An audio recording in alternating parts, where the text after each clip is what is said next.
Нұрай балабақшасы жандарым, осы ұжымдарыңа рахмет.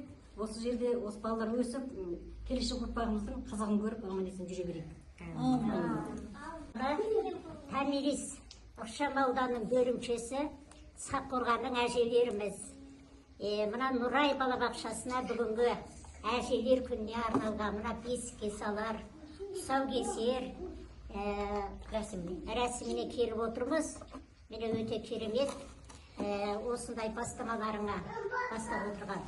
Енді ары қарай біздің ұрпақтарымыз өсіп өніп, осы қазақтың ұмытылып кетпесін деп осы міне шараларды өткізіп, балалардың санасына сіңіріп отырған осы коллективтерге, жастарымызға көп алғысымыз шексіз.